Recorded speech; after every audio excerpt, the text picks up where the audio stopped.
Hello नमस्कार दोस्तों, welcome back my YouTube channel law with Ronit. दोस्तों आप सभी का हमारे इस यूट्यूब चैनल पे स्वागत है।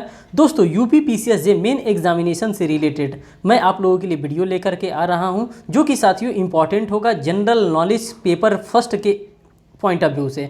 साथियों जब हम जनरल नॉलेज पेपर फर्स्ट की बात करते हैं यूपी पीसीएस जे मेन एग्जामिनेशन से रिलेटेड, तो साथियों इसी प्रकार के मॉडल आंसर आपको लिखने होते हैं, जो कि करंट अफेयर्स से अगर आप इसको कोरिलेट करके लिखते हैं तो साथियों ये आपके लिए बेहतर होगा। साथियों आज जो मैं आप लोगों के लिए मॉडल आंसर लेकर के आया हूँ खास करके जनरल नॉलेज का, जैसे कि मैं भारत के 50वें मुख्य न्यायाधीश कौन हैं, अब ये कहाँ पे किस किस जगह पे ये किस किस हाई कोर्ट में ये रहे हैं, इनके बारे में हम बात करेंगे।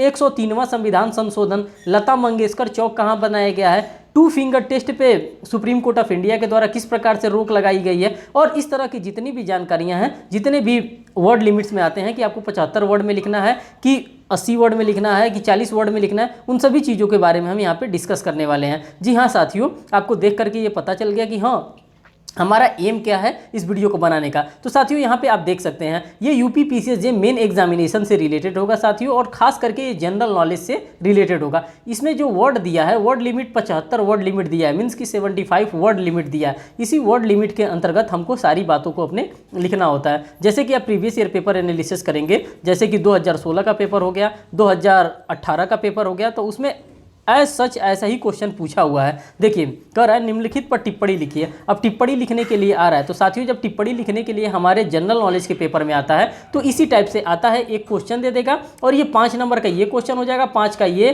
5 का ये और 5 का ये, मीन्स कि 20 नंबर का एक सेट का एक क्वेश्चन रहेगा और उसमें 4 आंसर 4 क्वेश्चन आपको फ्रेम करके दे देगा, और इसी तरह से 4 क्वेश्चन को आपको फ्रेम करके दे देगा और चारों क्वेश्चन का आपको आंसर देना होगा। साथियों ये जो मैं आपको बता रहा हूँ ये 2021 और 2022 के करंट अफेयर को कोरिलेट करके मैं यहाँ पे चीज़ों को रख रहा हूँ, जिससे कि आपका जब आप मेन एग्जामिनेशन देने जाएंगे तो आपको ये सारे पॉइंट एज यूजुअल आपके एग्जामिनेशन में भी मिल सकता है। मैं कह रहा हूँ यही एज यूजुअल नहीं मिलेगा, भी ऐसा ही पॉइंट आपको मिलेगा।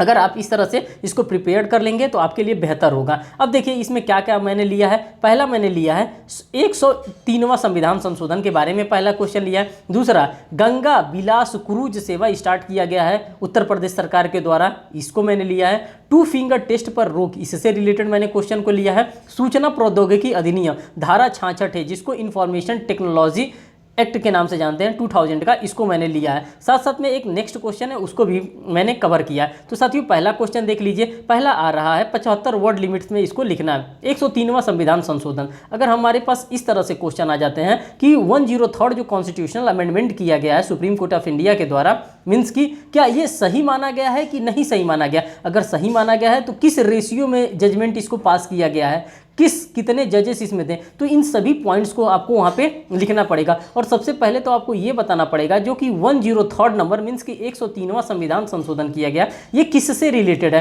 किसके आरक्षण के बारे में बात करता है, तो इन्हीं सभी चीज़ों के बारे में हम यहाँ पे एनालिसिस करेंगे। देखिए साथियों कह रहा है सुप्रीम कोर्ट के सामान्य वर्ग के आर्थिक रूप से कमजोर लोगों के लिए 10% आरक्षण के प्रावधान को बरकरार रखा है। ये किसके द्वारा रखा गया है साथियों बरकरार, तो ये supreme court of India means की एपेक्स जो कोर्ट है, उसी एपेक्स कोर्ट के द्वारा जो EWS इकोनॉमिक वीकर सेक्शन हम लोग जिसको कहते हैं, वही इकोनॉमिक वीकर सेक्शन जो आर्थिक रूप से कमजोर लोग हैं उनको उनका जो 10% आरक्षण दिया जा रहा है उसको उन्होंने क्या किया, सुप्रीम कोर्ट ऑफ इंडिया ने बरकरार रखा है, मीन्स की इसको उन्होंने क्वेश्चन नहीं किया है। अब कितने जजेस थे इसमें, तो 5 जजों की बेंच में से 3:2 से 103वें संविधान संशोधन को सही माना गया, मीन्स कि 3 जजेस सही कह रहे थे कि हाँ ये जो 103 कॉन्स्टिट्यूशनल अमेंडमेंट किया गया था, मीन्स कि ये इकोनॉमिक वीकर सेक्शन को डाला गया था, ये सही, और 2 जजेस कह रहे थे कि नहीं ये गलत है। तो मीन्स कि आप सभी को पता होता है कि जब सुप्रीम कोर्ट ऑफ इंडिया कोई भी जजमेंट पास करता है, अगर कोई भी किसी भी प्रकार का अगर कॉन्स्टिट्यूशनल बेंच बैठता है तो वहाँ पे रेशियो के हिसाब से जजमेंट को पारित किया जा रहा है, और यहाँ पे आप साफ साफ देख सकते हैं 3:2 के रेशियो से क्या किया गया, जजमेंट को पारित किया गया। 103वें संविधान संशोधन अधिनियम को सही माना गया है। अगर आप देखते हैं तो इसी अकॉर्डिंग 103वां संविधान संशोधन जो इकोनॉमिक वीकर सेक्शन के लिए उसको सही माना गया। सुप्रीम कोर्ट ने संविधान के 103वें संविधान संशोधन की वैधता को बरकरार रखा, जो प्रवेश और सरकारी नौकरियों में आर्थिक रूप से कमजोर वर्ग मीन्स की EWS इकोनॉमिक वीकर सेक्शन के 10% आरक्षण प्रदान करता है। तो देख लिए कि 75 वर्ड लिमिट्स में अगर आपके पास क्वेश्चन आता है तो आपको मात्र इतना ही पॉइंट लिखना है और इसी तरह से आपको अपने आंसर को कवर करना है। तो साथियों ये स्ट्रेटजी होता है और इसी तरह से आपको वर्क करना है। अगर हम सेकंड क्वेश्चन की हम बात करते हैं साथियों, तो गंगा विलास क्रूज सेवा की बात हम करते हैं। ये जो साथियों मैं लेकर के आ रहा हूं आपके लिए जीएस का जो पार्ट है, ये पार्ट सेकंड है हमारा। पार्ट फर्स्ट मैंने ऑलरेडी अपने इसी चैनल पे डील कर रखा है, अब ये पार्ट सेकंड मैं लेकर के आया हूं। अब देखिए गंगा विलास क्रूज सेवा क्या है, इस टाइप से भी करंट अफेयर्स से भी रिलेटेड क्वेश्चन आपके एग्जामिनेशन में पूछे जा सकते हैं। तब देखिए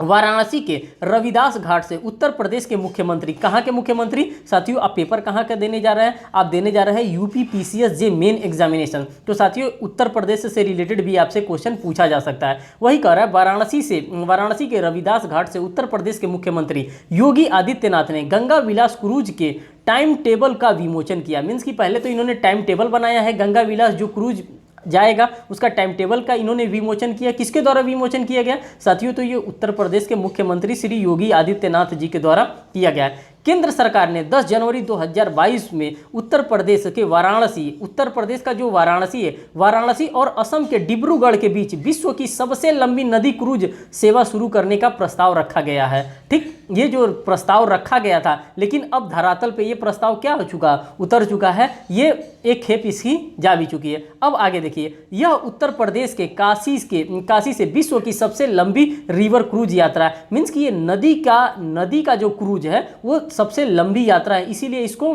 जीएस का प्रश्न बनाया गया। वाराणसी से डिब्रूगढ़ तक 3200 मीन्स की 3200 किलोमीटर का सफर करीब 50 दिन में तय किया जाएगा। तो ये आप देख सकते हैं, इस तरह से भी आपके पास क्वेश्चन आ सकता है। अगर नेक्स्ट क्वेश्चन की अगर हम बात करते हैं साथियों, तो हमारे पास आ जाता है 2 फिंगर टेस्ट पर रोक। तो साथियों ये एपेक्स कोर्ट के द्वारा 2 फिंगर टेस्ट पर रोक लगाया गया था और ये उस time chief justice of India कौन हुआ करते थे, तो साथियों आप सभी को पता होगा कि जब 2 फिंगर टेस्ट पे रोक लगाया गया था तो उस टाइम जो हमारे चीफ जस्टिस हुआ करते थे वो जस्टिस डी.वाई. चंद्रचूड़ साहब थे, जो कि हमारे चीफ जस्टिस है, 50वें नंबर के चीफ जस्टिस हैं। अब देखिए जस्टिस डी.वाई. चंद्रचूड़ और जस्टिस हेमा कोहली की बेंच ने निर्णय के तहत 2 फिंगर टेस्ट करने वाले पर सख्त कानूनी कार्यवाही की जानी चाहिए। Justice D.Y.. चंद्रचूड़ और जस्टिस हेमा कोहली के बेंच ने यह बात कहा है कि अगर कोई भी व्यक्ति 2 फिंगर टेस्ट कर रहा है तो उसके ऊपर क्या करनी चाहिए, उसके ऊपर सख्त से सख्त कार्यवाही करनी चाहिए। देखिए इसी के साथ देश के पुलिस बलों और डॉक्टरों को इस फैसले का अवगत कराने का भी निर्देश दिया। और जब सुप्रीम कोर्ट ऑफ इंडिया के द्वारा किसी भी जजमेंट को पास कर दिया गया है तो इस जजमेंट को पास कर दिया गया है और बताया गया है कि खास करके कि कोई भी पुलिस अधिकारी इस प्रकार का टेस्ट नहीं करवाएगा और ना ही किसी भी प्रकार का कोई भी डॉक्टर साहब इस प्रकार का टेस्ट करेंगे।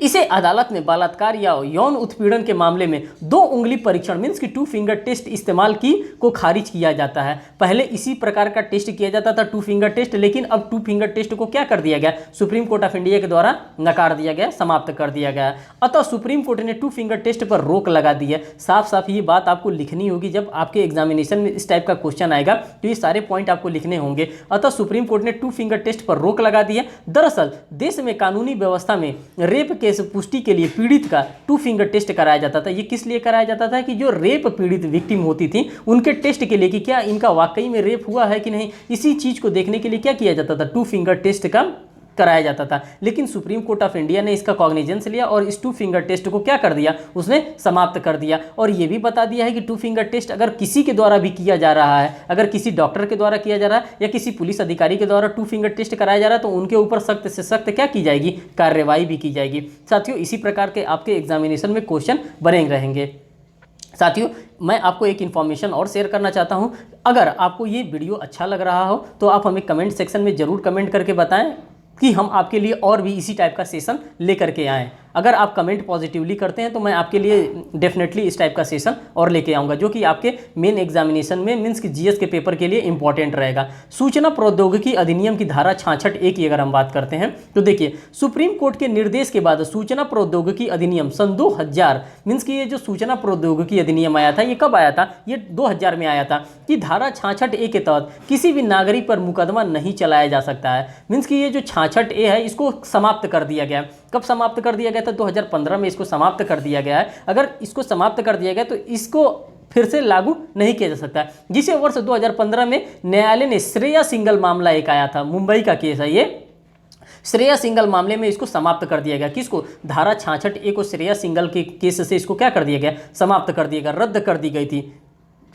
के तहत आपत्तिजनक सामग्री पोस्ट करने वाले व्यक्ति को 3 वर्ष की जेल के साथ ही जुर्माना लगाया जा सकता था। जो ये 66A था, इस पे इस प्रकार का था कि अगर कोई भी आपत्तिजनक किसी भी प्रकार का पोस्ट करता है तो उस पर 3 वर्ष तक के जेल के साथ जुर्माने का भी प्रावधान था। शीर्ष अदालत ने 24 मार्च 2015 यह कहते हुए प्रावधान को हटा दिया था कि जनता को जानने का अधिकार है, मीन्स की राइट टू इन्फॉर्मेशन है, सीधे सूचना प्रौद्योगिकी अधिनियम की धारा 66 से प्रभावित हो रहा था। इसीलिए इसको क्या कर दिया गया? इसको यहां से डेरोगेट कर रहा था फंडामेंटल राइट्स को, क्योंकि हमके जानने का अधिकार है, मीन्स की freedom of speech and expression है। और ये क्या कर रहा था? ये कहीं ना कहीं कर्टेल कर रहा था, इसीलिए इसको क्या कर दिया? यहां से सुप्रीम कोर्ट ऑफ इंडिया ने इसको हटा दिया। अब नेक्स्ट क्वेश्चन की अगर हम साथियों बात करते हैं तो नेक्स्ट क्वेश्चन में कह रहा है निम्नलिखित पर टिप्पणी लिखिए। अब यहाँ पे 4 बातें मैंने लिखा है, अब इस पर टिप्पणी लिखने की बात कर रहा है। अब देखिए क्या कर रहा है? लता मंगेशकर चौक कहाँ पे सिचुएटेड है? भारत के 50वें मुख्य न्यायाधीश कौन है? मैत्री दिवस कब मनाया जाता है और मैत्री दिवस होता क्या है? इन्हीं सभी चीज़ों पे डिस्कस करेंगे और इसी टाइप के आपके साथ क्वेश्चन बनेंगे साथियों। नेशनल क्वेश्चन भी इसी तरह से बनेंगे और इंटरनेशनल क्वेश्चन भी अगर बनता है तो इसी तरह से बनेंगे। मैं इसी तरह से आपके पास इकोनॉमिक्स के भी क्वेश्चन लेकर के आऊँगा, साथ साथ साइंस के भी क्वेश्चन लेके आऊँगा। जितना पॉसिबल हो सकता है उतना चीज़ें मैं आपके लिए लेकर के आऊँगा। अब देखिए साथियों, कर लता मंगेशकर चौक। अभी लता मंगेशकर जी कौन थी? जिनको स्वर कोकिला के नाम से जाना जाता था। इनका हाल ही में देहांत हो गया है। अब देखिए इनके नाम पे उत्तर प्रदेश सरकार क्या कर रही है साथियों। जब उत्तर प्रदेश से रिलेटेड कोई भी न्यूज़ आ रही है, अगर वो इन्फॉर्मेशन अच्छी है, अगर उस इन्फॉर्मेशन से आपको लग रहा है कि क्वेश्चन बनेगा तो आपको उसको गंभीरता से लेना है। देखिए उत्तर प्रदेश के मुख्यमंत्री योगी आदित्यनाथ ने दिवंगत, यहाँ पे देखिए दिवंगत गायिका लता मंगेशकर की 93वीं जयंती पर अयोध्या में लता मंगेशकर चौक का उद्घाटन किया है। कहां पे किया है? अयोध्या। अयोध्या कहां पे है? जहां श्री राम जी का जन्म स्थान है, वहां पे अयोध्या में इन्होंने क्या किया? इसमें उद्घाटन किया, लता मंगेशकर चौक का उद्घाटन किया। मुख्यमंत्री योगी आदित्यनाथ ने अयोध्या में प्रसिद्ध न्याय घाट चौराहे पर नाम बदलकर लता मंगेशकर चौराहा भी कर दिया। मीन्स कि लता मंगेशकर के नाम को तवज्जो देते हुए वहां पे इस चौराहे का नाम लता मंगेशकर चौराहा कर दिया गया। इस चौराहे पर 40 फीट लंबा और 14 टन वजन का वाद्य यंत्र वीणा स्थापित किया गया है, जो कि किसके रिस्पेक्ट में है? ये रिस्पेक्ट में है लता मंगेशकर जी के। और लता मंगेशकर जी क्या थी? एक बहुत बड़ी प्लेबैक सिंगर थी। तो दोस्तों इस प्रकार से भी आपके एग्जामिनेशन में क्वेश्चन आ सकते हैं। अब साथियों नेक्स्ट क्वेश्चन के पास जाते हैं। नेक्स्ट क्वेश्चन जो है हमारा, भारत के 50वें मुख्य न्यायाधीश कौन है? साथियों इस टाइप के भी आपके एग्जामिनेशन में क्वेश्चन बन सकते हैं। अब देखिए यहाँ पे क्या लिखा है, 9 नवंबर 2022 को। साथियों ये देख सकते हैं कि आपका ये हाल ही का करंट अफेयर है। 9 नवंबर 2022 को न्यायमूर्ति DY चंद्रचूड़ 2 वर्ष की अवधि के लिए भारत के 50वें मुख्य न्यायाधीश मीन्स की चीफ जस्टिस ऑफ इंडिया के रूप में कार्यभार संभाले हैं। किसने संभाला है? तो साथियों जस्टिस DY चंद्रचूड़ साहब के द्वारा। और ये कितने नंबर के हैं? ये 50वें नंबर के हैं। ये क्या है? 50वें नंबर के साथियों, ये CJI हैं, मीन्स की चीफ जस्टिस ऑफ इंडिया के रूप में इन्होंने कार्यभार संभाला है। तो इतनी बात आपको पता चल गई। एज यूजुअल इसी तरह आपको लिखना है, मेरे शब्द नहीं लिखने हैं, लेकिन इसी तरह से आपको आंसर लिखने हैं। न्यायमूर्ति चंद्रचूड़ ने वर्तमान मुख्य न्यायाधीश UU ललित का स्थान लिया है। अब ये किसके स्थान पे आए हैं साथियों? तो इनसे पहले जो 49 नंबर के हमारे चीफ जस्टिस ऑफ इंडिया थे वो कौन थे? तो वो जस्टिस UU ललित साहब थे। उन्हीं के स्थान पे ये क्या आए हैं? अब जस्टिस DY चंद्रचूड़ साहब आए हैं। इन्हें शपथ राष्ट्रपति द्रौपदी मुर्मू जी के द्वारा दिलाई गई थी। आप सभी को पता है कि सुप्रीम कोर्ट ऑफ इंडिया के जजेस को प्रावधान शपथ दिलाने का किसके पास होता है? तो वो प्रेसिडेंट ऑफ इंडिया के पास होता है। DY चंद्रचूड़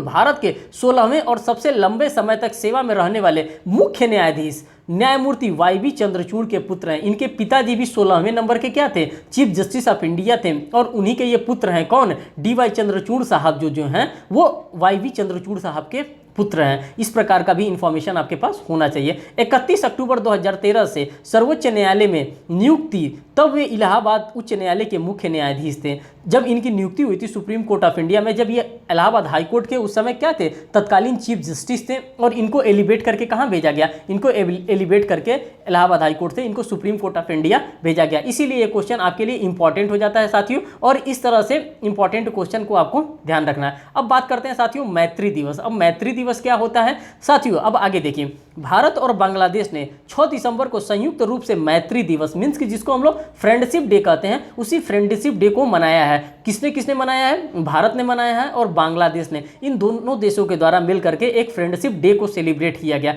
मार्च 2021 में बांग्लादेश के राष्ट्र दिवस में भाग लेने के लिए पीएम नरेंद्र मोदी की बांग्लादेश यात्रा के दौरान 6 दिसंबर दिन को बतौर मैत्री दिवस के रूप में मनाने का निर्णय लिया गया। जब प्रधानमंत्री मोदी जी गए हैं 6 दिसंबर को, तो इसी दिन को क्या किया गया? घोषित किया गया कि इस दिन को भारत और बांग्लादेश का क्या माना जाएगा? फ्रेंडशिप डे माना जाएगा। आगे देखिए साथियों, कह रहा है बांग्लादेश की आज़ादी से 10 दिन पहले ही भारत ने 6 दिसंबर 1971 को उसे एक पृथक देश के रूप में मान्यता दे दी थी। इसीलिए कहा जाता है कि इंटरनेशनल रिलेशनशिप भारत का और बांग्लादेश का बहुत ही अच्छा है, और इसी को ध्यान में रखते हुए वहां पे क्या मनाया जा रहा है? वहां पे फ्रेंडशिप डे मनाया जा रहा है। कहां पे? भारत और बांग्लादेश में। इसी को मैत्री दिवस के रूप में जाना जाता है। साथियों, इस सेशन में जितना हो सकता था उतने मैंने क्वेश्चन को आपके सामने लेकर के आया हूं, इन सभी चीजों को मैंने डील किया है। साथियों, अगर आपको इस टाइप का वीडियो अच्छा लगता है, आपको लगता है कि ये आपके एग्जामिनेशन के लिए रेलिवेंट है, तो साथियों आप हमें प्लीज कमेंट करके हमारे कमेंट सेक्शन में जाएं